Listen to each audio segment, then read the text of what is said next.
How important do you think it is to have games like that early in the year where the ball doesn't go in, your defense is good, you're down, and then you figure out a way to kind of come back and pull it out? It showed what we were made of.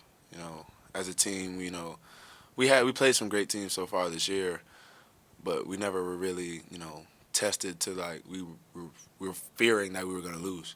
So we were playing great defense, just shots weren't falling. So we had to adjust our offense a little bit. Try to shoot some layups, really work on getting open shots, and we just started playing with that mindset of just one possession at a time.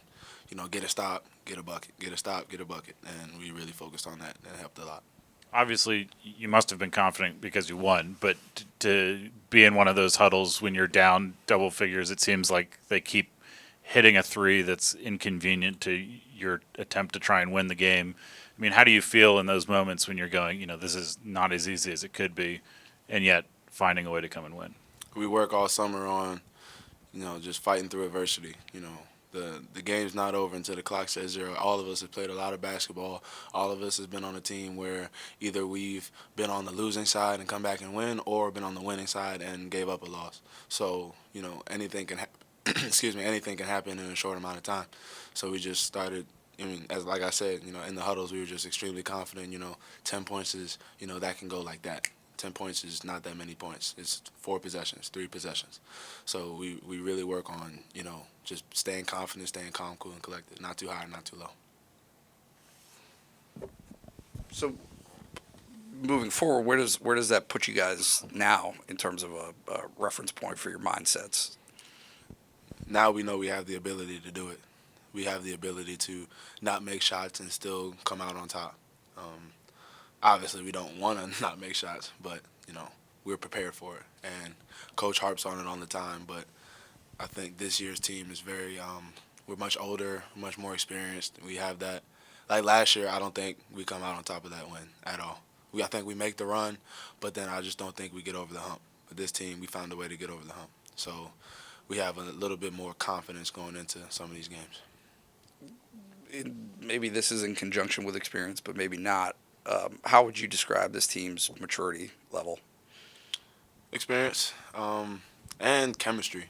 Like, because the young guys have followed the older guys and, watching Lamar and, Curtis and Jamari, John, Mike, just being in the gym, they carry everybody else with them. And, we want to get in the gym. We want to get better even on our off days. And that's helping our team, get so much better. How important is that going into this stretch of six Power Five teams opponents in a row? It's huge. If we get complacent, we could lose all six. We have to stay hungry and want to win every single day. In practice, off days, we have to do whatever it takes to win. And how what's it going to be like for you guys spending these next few days in New York City? Because you have to focus on playing, but it's obviously a holiday. I mean, are you confident you can keep that kind of laser focus that you need? Absolutely.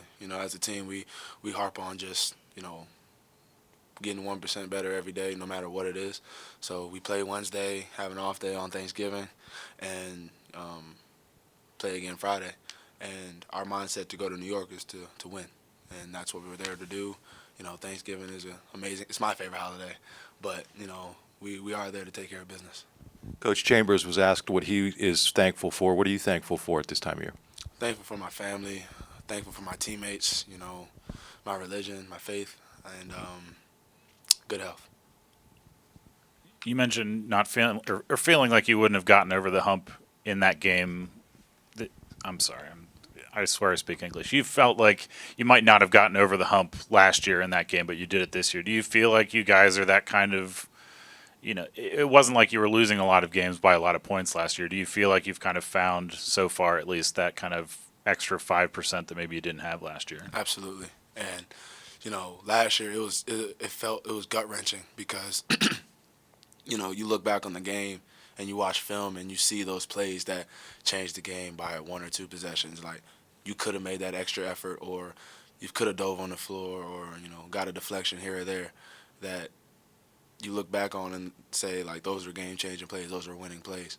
So now we're just doing our best to make winning plays as much as possible. And towards the end, we made winning plays.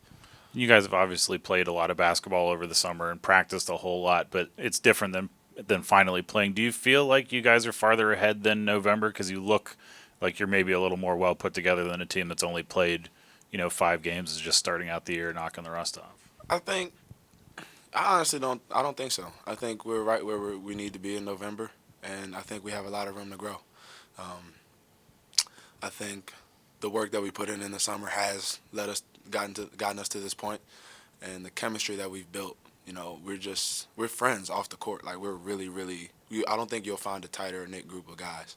You know, and we push each other. We want each other to get better. So I think with how much growth we have, I think we'll be exciting to watch.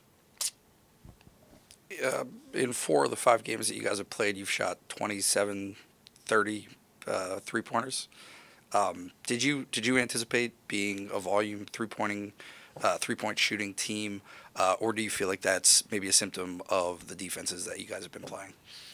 I think we want to take threes. I think we're taking good shots, and I think wide open threes are some of the best shots in the game, especially because we work on them so much, and our offense is predicated on getting shots and rebounding. So, we attack the glass, whether we're making or missing shots. If we attack the glass and get offensive rebounds, it changes the game.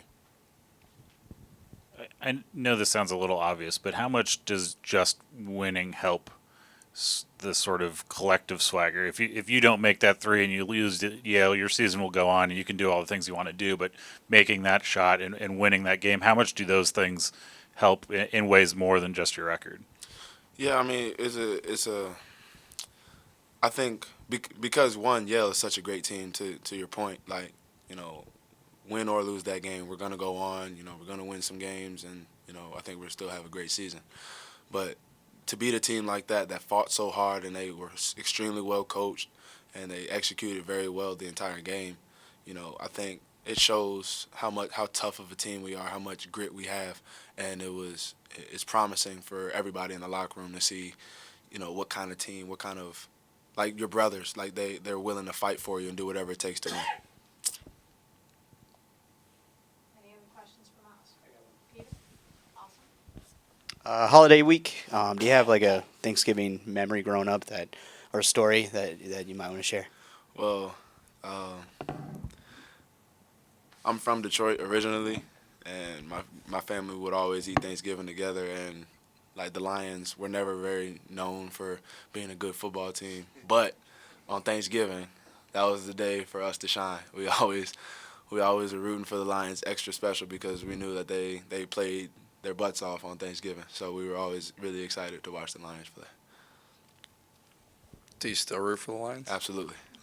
3-7-1, but it's okay. We're fighting hard. Thanks, you guys. Appreciate it. Happy Thanksgiving, guys.